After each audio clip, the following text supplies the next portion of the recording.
Welcome to the Football New South Wales Community Podcast, covering the great people, clubs and initiatives from around the football family. Today, we come to you with a special Female Football Week episode within the week and off the back of some incredible news from the New South Wales Government. I'm joined by Hayley Todd from Football New South Wales. Hayley, let us know, what is your role within the organisation? Tell everyone what you do. Thank you. As you mentioned, my name's Hayley Todd and I'm Head of Women's and Schools Football here at Football New South Wales. So in a timely announcement during Female Football Week this year, Football New South Wales was announced as the winner of the Her Sport, Her Way Outstanding Organisation Award.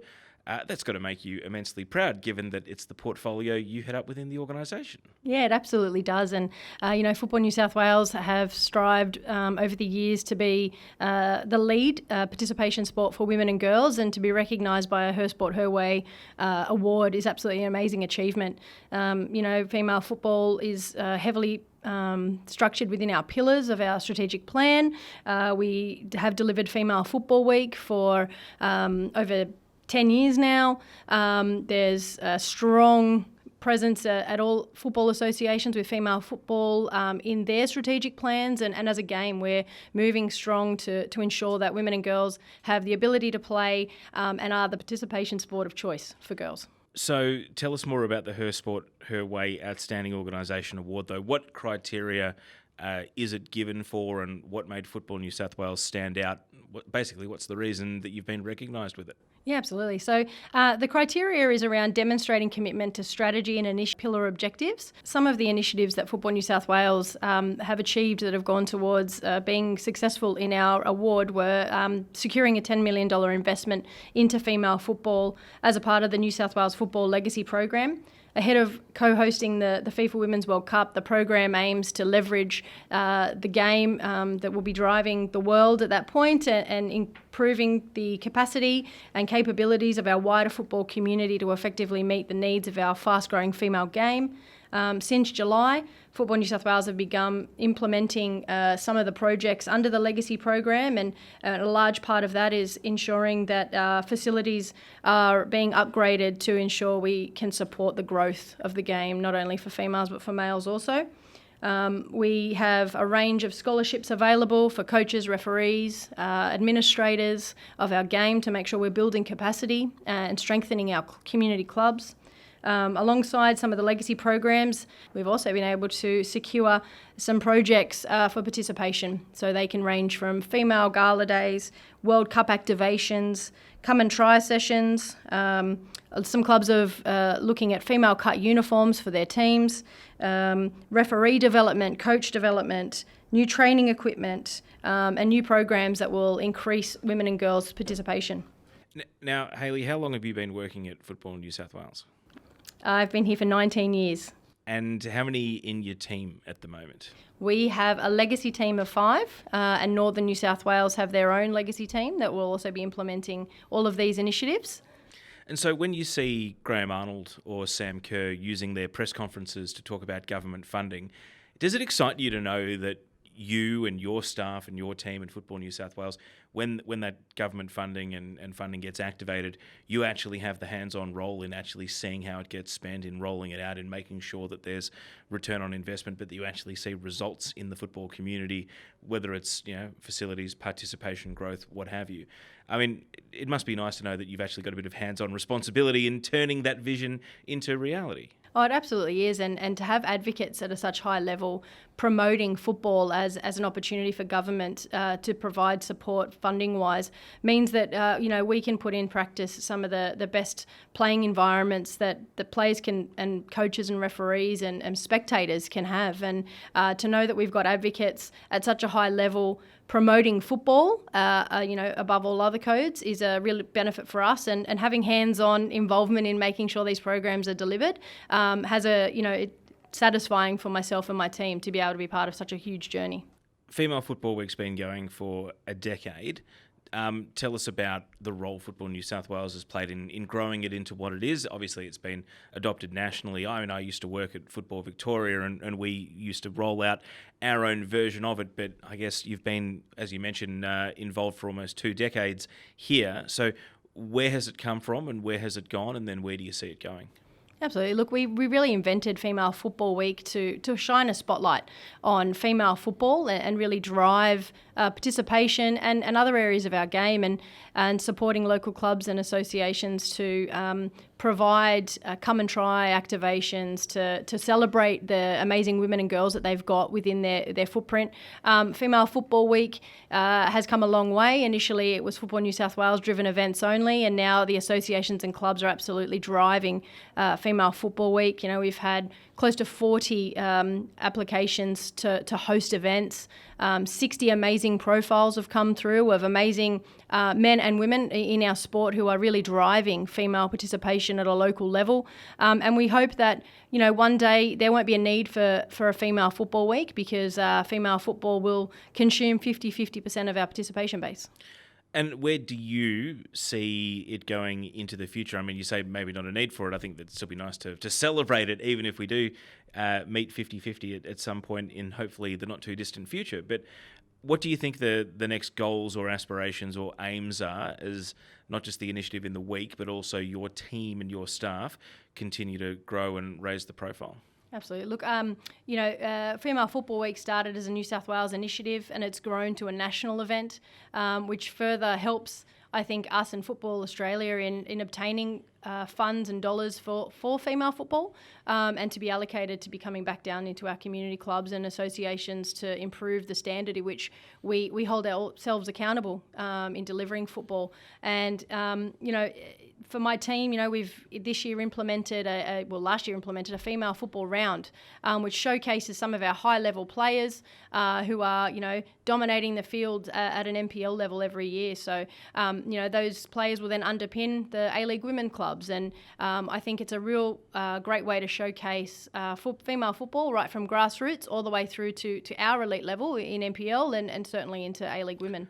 And if I can get you to be self-indulgent or selfish just for a moment, what's motivating you? What is your great driver that you would love to see happen, whether it's in the next 6 months, 3 years? And if you've been here for 19, I guess we know that you can commit for the long term. So what is actually the dream that's motivating you at the moment, or something you'd love to see build or happen in the future? Look, I think hosting the FIFA Women's World Cup in July is going to provide the big jump that we need in visibility of female football. We're really lucky in the fact that we've got our Matildas, who are arguably the number one loved female football team nationally and even internationally. Some of our best players are playing internationally and doing such great things on the world stage. It only then helps promote our pathways and development opportunities further. I'd love to be able to see every girl, no matter where they live, being able to access football equally. We've got a lot of work to do. We're still only 26% of our registered database. There's definitely opportunity for us to improve, and I think whilst we're 26% of players, we're still very underrepresented in other lead roles, i.e. coaches and referees, administrators, CEOs on boards. So there's still a lot of work to be done. We held ourselves, in great pride that we're driving female participation as players, but there are so many other avenues that women and girls can make great leaps in football. Hayley Todd, thank you for joining us on the Football New South Wales Community Podcast. It sounds like your team has a very clear direction of where you're going, and all I can do is wish you all the best rolling out all these plans that you have for the future. Thank you so much. Day after day, Kappa rewrites the concept of sportswear. Kappa means teamwork, past, present, and future. Kappa never stops, 'cause winning starts within. 2 people, 1 brand. Kappa. During Female Football Week this year, Football New South Wales recognised 22 Female Football Week champions across 6 categories. However, only 1 champion from each category was able to be nominated for the national awards, which will be announced in July. I'm pleased to reveal on this podcast Football New South Wales' 6 National Female Football Award nominees. Female player Hayley Sheen from Central Coast Football and the Entrance FC. Female coach Brianna Wong from Hurlston Park Wanderers FC. Female referee Fiona McKenzie from Football Wagga Wagga Referees Branch. Female volunteer Kaitlyn Crook from Eglinton Football Club and Bathurst District Football. female administrator Amy Shepherd from Sydney University Soccer Football Club, and allied champion Wasim Ghonaim. I'm now joined by one of the female football champions of 2023 for Football New South Wales. It's Kaitlyn Crook, and Kaitlyn, welcome to the Football New South Wales podcast. Hi, thanks for having me. So, for the benefit of our listeners, tell us about yourself, the club you're involved with, and all the hats that you wear. So I am Kaitlyn. I'm from Bathurst in central west New South Wales, so we're a small regional town. I have 2 children, which is, I guess, where I can give some time to football started when my son was old enough, and then I just continued to give, and I get so much satisfaction from it that I'm now the president of Eglinton District Football, which is the club that we're involved with, but I'm also the mini football coordinator for our local association, so Bathurst Football Association, and I am the district coaching coordinator, so I coordinate all the rep teams for our association as well. Do you live at the club? It sounds like you have a lot of things that you do. Definitely. There's certain periods of the season where I think I may as well set my swag up in the clubhouse. But once I get through sort of the rep season and I'm just focusing on grassroots mini football and club coaching, my life does simplify a little. So, but yes, sometimes it definitely feels like I should slip there. So tell us about how many years you've been involved. You mentioned that family is the reason and the connection to the game and your original reasons for taking up some of the roles that you have. But how many years has it been, and what has the journey been like from, say, when you started to where your club and also where your regional association is at now? Yeah, so this is my 7th year coaching. So I started in 2016 coaching my cousin, actually. Their team needed a coach. They didn't have one.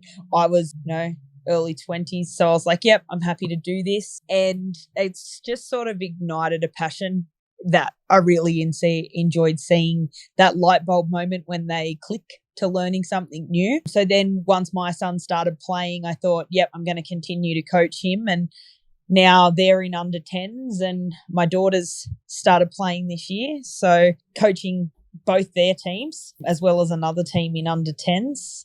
A rep team in under 10s, a rep team in under 16 girls, and a rep team in under 10 girls as well. So coaching's really been, I guess, my focus this year. I was lucky enough earlier in the year to be awarded our legacy scholarship to do my C license. So trying to put what I learnt there into practice out on the pitch with the kids who are going to benefit from it the most. And my other passion, I guess, in all of that is the growth of the girls' game, women's football. So coaching the under 10s girls rep and the under 16s girls rep, I sort of have the girls just stepping into that rep arena and the girls who have been in it for quite some time. Good to get both sides of the coin there, I guess. Before we talk about those rep teams, I wanted to take you back to, you mentioned the New South Wales Football Legacy Program. Tell us about that experience. I guess you would have had so much work as a hands-on coach teaching people the game. What was it like to sort of see what it's like doing a C license and perhaps mingling with, senior club coaches that are looking at how they approach coaching adults and maybe higher levels of the game with, adult players, and how do you take what you learnt back to applying it to, players that are still really learning the game and upskilling themselves? Yeah, so the C license was a really big eye-opening experience for me. I guess standing on the sideline with other grassroots coaches, you're all very similar. But then if you stand beside someone who's done their C license, just the terminology that they use starts to be completely different. Instead of telling players what to do, you're more encouraging that self-thought. Where do they want to go next and why do they want to go there? What sort of ball do they want to play? That I found all that side of it actually really interesting. And from the guys who ran the course, like Andrew Fernley and the people he had who come in and supported that, there was just so much knowledge to be absorbed over those 6 days. And then even the people that were other participants in the course, just the ways they did things and the ways they handled different playing scenarios and challenges when you are coaching was really good to bounce those ideas around off each other. So I think a lot of the people who were there were all youth coaches. I think one coaches Western Premier League, which is sort of our highest level of football out where we are. And he sort of had that experience of doing it with adults. I had the coaching of the older girls, but most of us, still working in the youth space, I guess. Just on those youth teams, you mentioned the rep teams from Bathurst. We all know that it's tougher for kids from regional areas to get ID'd for the talent pathways. So how much responsibility do you feel to make sure that if you have young stars that are there to shine, that you give them the best possible platform for them to show what they can do to as many eyes as possible? A lot. I find it quite intimidating, actually, once they get... So I've had a few girls last year and a few girls this year who have been selected into the TSP training squads.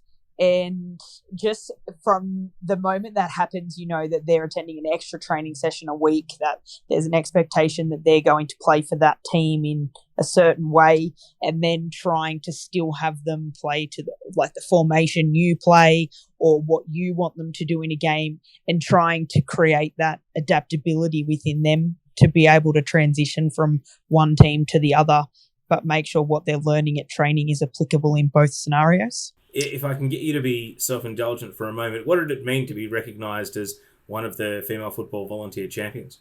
I'm really honoured, actually, to have been nominated and recognised.